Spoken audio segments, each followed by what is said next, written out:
We are on the road to WrestleMania, and that means the Royal Rumble, one of the great events in the WWE calendar. Hey Deeds, how's it going? Thanks for popping in today. Really appreciate you stopping in and saying hi. The Royal Rumble, one of the great events on the WWE calendar, and always it is sold as for a long time it was sold as 30 men, and now we got women involved as well, but 30 people entering this with a chance to change their life and go to WrestleMania. But we as wrestling fans, we know that's not always the case. It's like, hey, 30 people enter and 4 have a really good shot of winning. But this year, on the men's side, you can make a really compelling case for a number of different performers. So we're going to do that today. On the men's and women's side, we're just going to ask the question, who could win? And maybe make the case for a few of them here. So we begin in the women's division with, up first, Nia Jax. Do I want her to win? I do not. Do I think she could win? Absolutely, I do. She is going to be the largest competitor in that event, and that always seems to be something that they latch onto with this sort of a thing. I do want to say, while I can be hard on Nia Jax at times, I think her and Rhea Ripley wrestled the perfect match for each other on Saturday night's main event. I also think that her character work has improved immensely. There was a lot of times where it was, I am watching someone in an acting class trying to work their way through it, but she's obviously taken some because I think she has developed into a pretty, again, as we've talked about in WWE, a pretty well-rounded character. And so you could see a bit of an involvement where she gets this, and she is facing the person who took the title from her in Tiffany Stratton. We just kind of moved her away from that and didn't let that build up a little bit. And there's a part of me that wonders if they did that just so that you didn't have the obvious, hey, what? She's right there. Why aren't you doing anything with this? What are we doing? Go. I do wonder if you just kind of take away that, move her over to Raw, take away the temptation, but then she wins it, and that attention focuses back on Tiffany Stratton, and we see what happens there. So I think a very interesting potential there in Nia Jax. I do think for most people, and we'll do official predictions tomorrow, I do think for most people, Charlotte Flair is going to be the main pick. We're getting the vignettes that she is coming back, and it is very Ric Flair style in how they are presenting her right now. And I do think that because there was a little bit of like LOL Flair with all of everything that was going on, and oh, look, Charlotte Flair is the women's champion again. And when it first happened, it was, hey, we're finally giving wrestlers a chance, and look at how good she is. And then after a bit, it was like, there are some others we would like. If you could, no, still her? Okay, fine. And so there was a switch where people kind of got tired of her a little bit. And now she just kind of pops up WrestleMania season, then goes away for a while.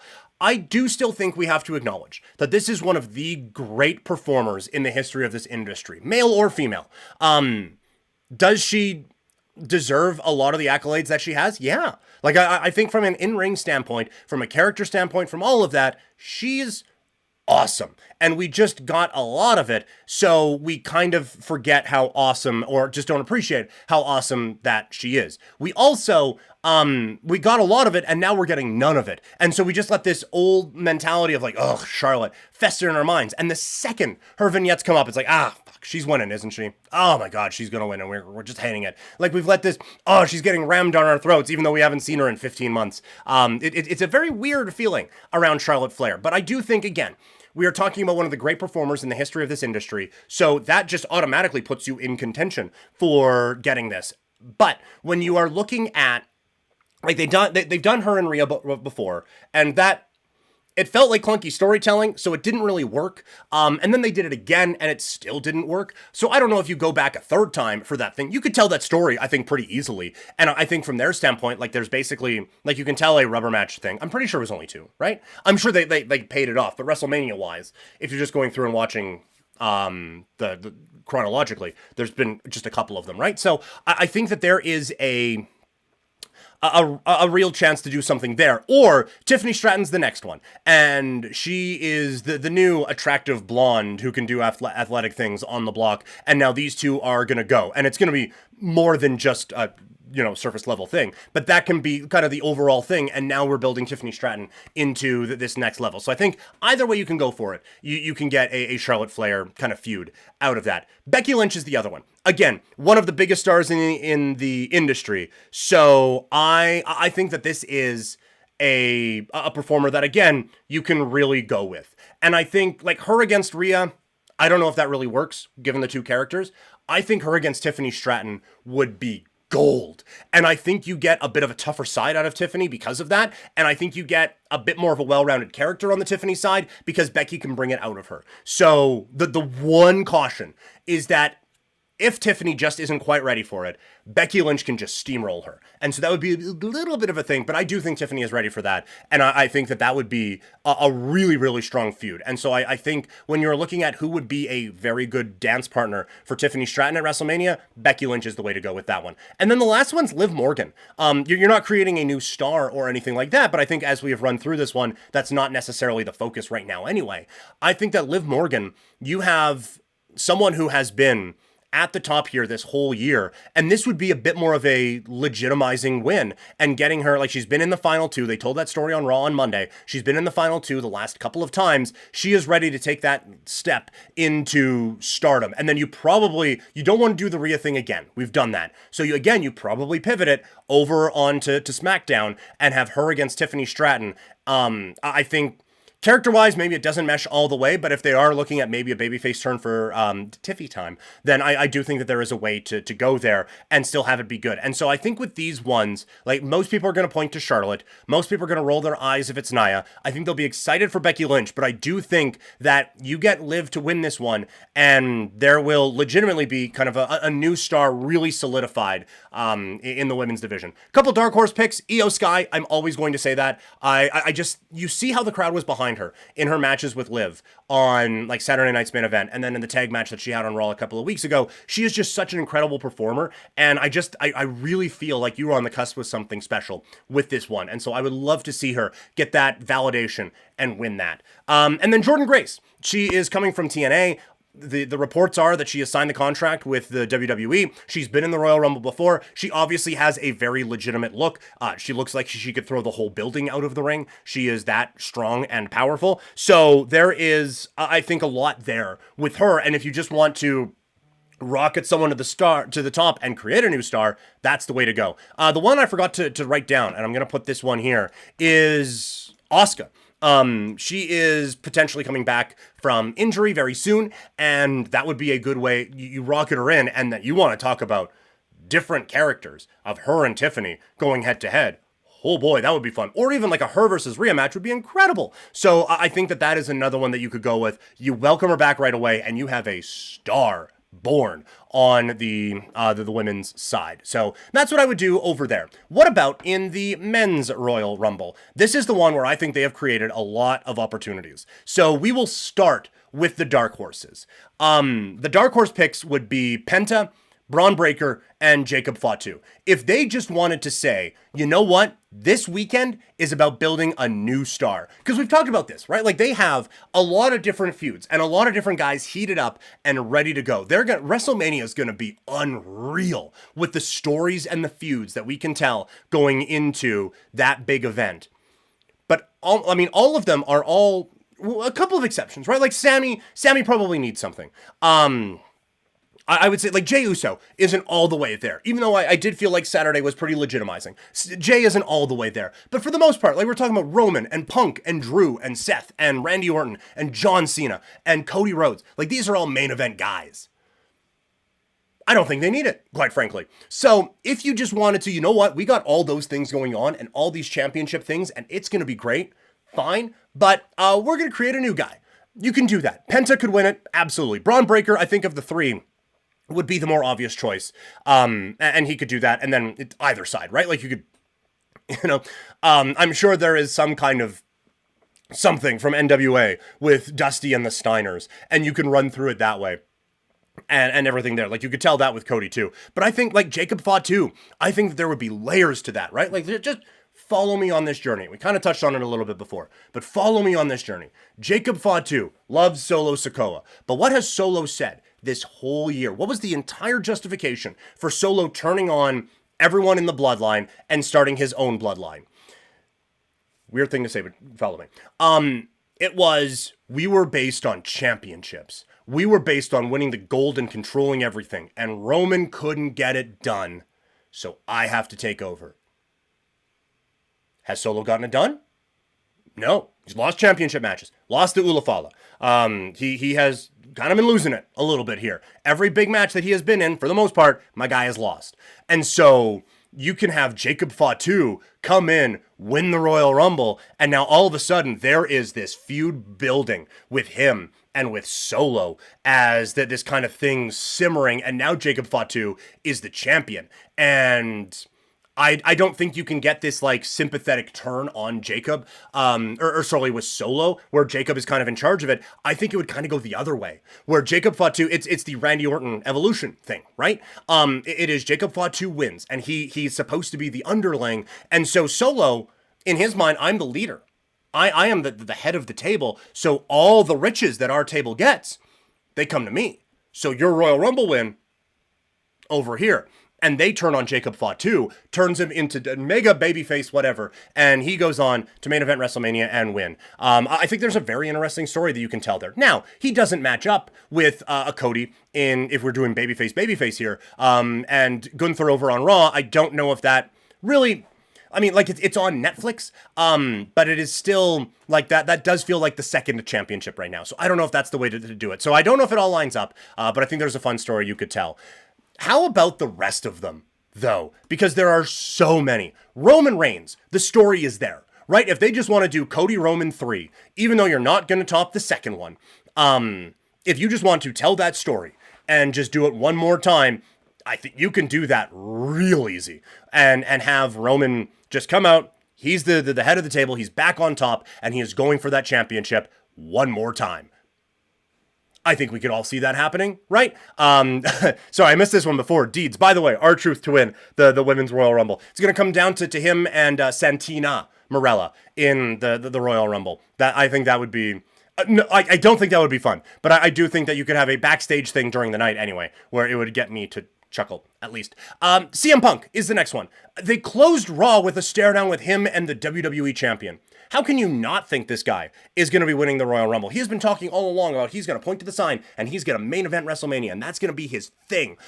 So how could you not think that there is a legitimate chance for him to win? And then honestly, like him against Cody or him against Gunther, I think it works both ways. I think you can tell that story perfectly. Drew McIntyre, he is a main eventer. He looks like I know they said this about Randy Orton a long time ago, but he looks like if you just created a wrestler in a lab, it's him. So...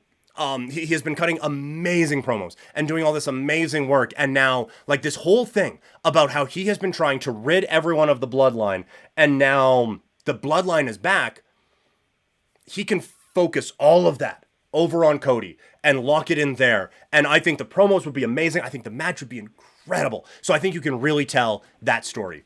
Sami Zayn, I think, can legitimately win the Royal Rumble. I think that he would then go for Gunther. I think that you would have... And I think you would have a great story, right? Like, the whole basis of Sami going for the world title before was, I beat you once, and that is in your head. And it got Gunther to snap, and we talked about it a couple of weeks ago. You see the little cracks in the foundation with Gunther that way. And then he's pointing it out, Jey Uso is pointing out, like, hey, I'm main event at WrestleMania. Gunther snaps and attacks him. Sami Zayn can have that over him one more time. And we saw on Raw on Monday, Sami gets a little bit closer to Drew. And we've been talking about Sami in the world title picture a little bit. The ultimate underdog cracks through and gets his championship opportunity. I think if they were going to go this way, a bit more realistic would be him winning at Elimination Chamber in Toronto and setting it up that way. But I do think he has a legitimate case to be made that he could win the Rumble. Seth Rollins. Seth is always over enough and is in good enough standing with this company at all points that he is always within striking distance of winning the world title. But then again, we just saw a really good back and forth with him and Gunther debating about what could happen with the championship there. And also, again, as mentioned, he had this thing with the bloodline. He helped Cody. Like, look at, I wrecked my leg. I lost my championship protecting you. And then you go team with him in 6 months? No, I'm coming for your belt now, son. I'm doing that. Like, you could tell that story. Jey Uso, I think, could win it. Great promo on Monday. Crowds behind him. A lot of eating going on. I think that his match with Gunther, I do think, legitimized him as a main event player in WWE and as someone who could win that. And you can just wrap that whole thing up by having him be the one who wins the Royal Rumble. And whether it's Gunther, Cody, I think there's a real interesting story to tell there. If Cody snaps, Like if this whole everything's fine with Cody Rhodes story that I'm dubbing it anyway is leading to Cody just fucking losing it and whatever. Jey Uso coming in now as the babyface, and you have that dynamic where Cody was wrestling him as a bad guy before, and now you have switched, and it's both sides, and it's this whole sort of thing. I think there's a really interesting story you could tell there. And just talking through that, goddamn, that would be an interesting story with the Roman part too, wouldn't it? Cody has fucking lost his mind, man, and he is drunk with power. He left here and started his own company to try to fuck with you guys, and now he has lost it, and he's gone off the deep end, and in comes, oh man, this would be quite the thing. All right, I just stumbled on something here.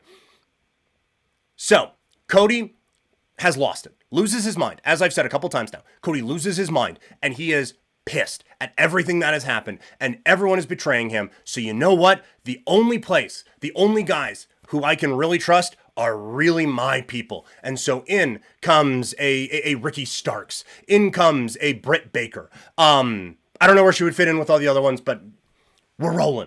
You bring in a couple of, maybe there's an NXT call-up or two that you have, and it is just like this code. Now Cody is the one who is taking everything over, and it would be excellent if it was an all AEW thing. Like he brings Matt Cardona has always been his guy. So he brings in his people, like a Ricky Starks, Matt Cardona, and we bring in Britt Baker because apparently she's available. And maybe there's another AEW tie or something I'm not thinking of. And he brings them in, and now he is running basically his bloodline, and he is kind of taking everything over, and now the only one who can save us is the one who we tried to wrestle everything from before, and Roman Reigns comes out, and he is this big dude, and now you have this third match where it's Cody versus Roman, but Cody's the bad guy, and Roman's the good guy. Might be interesting. Anyway, just kind of thought of that one. Let's get back to who could legitimately win the Royal Rumble. I do think, like I said, Jey Uso, I think, is a very realistic case. If they just want to get into, we are building another star out of this, I think he could do it. I think you could have a comeback of Randy Orton and have him do it. And all of a sudden, like, he has been laying in wait and just letting Cody have his time, but now it is his time, and the Viper is back, and he's going to go, and he's going to take it from Cody, and that's going to be that. I don't, like, I think of the ones that we've talked about today, that one is the least likely to happen, but he's Randy Orton, and he always has a chance. Now we get into the last two where it is getting, I mean, I just booked Cody starting an NWO, but now we're getting into a little bit more of the fantasy booking aspect of things a little bit. John Cena, right? We've all thought about it. He's kind of gone away a little bit. Now he's coming back at the Royal Rumble. He's going to be here for WrestleMania season.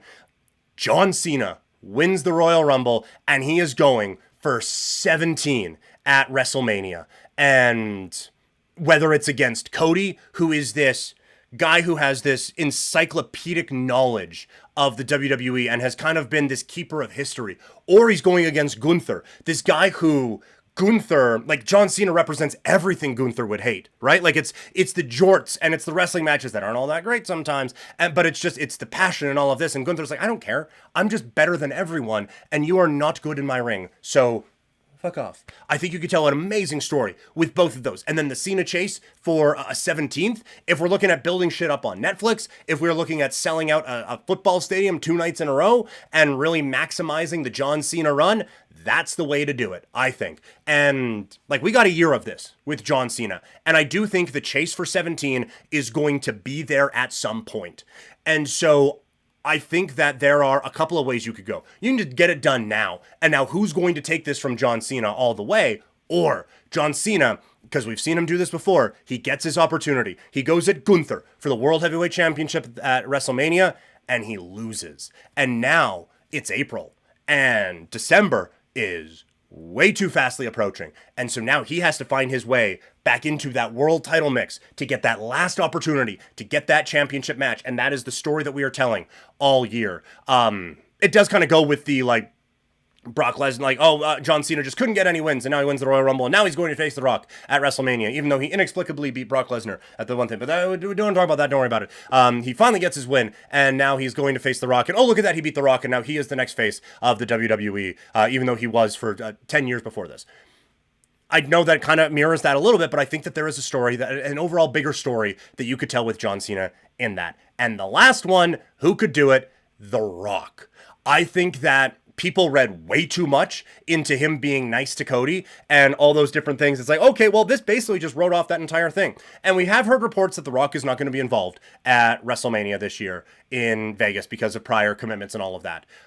But I do think that there is a little bit of, and we all want to believe that The Rock is this guy who didn't like being the bad guy, who did this out of necessity, turned it into this final boss character, but really, he wanted to be the nice smiling guy who went out and won the title at WrestleMania, and it's just the happy-go-lucky Dwayne Johnson going out there. But I do think, like, I just have to feel like they're smarter than that. And so I just have to feel like that whole thing around Cody is part of a bigger thing.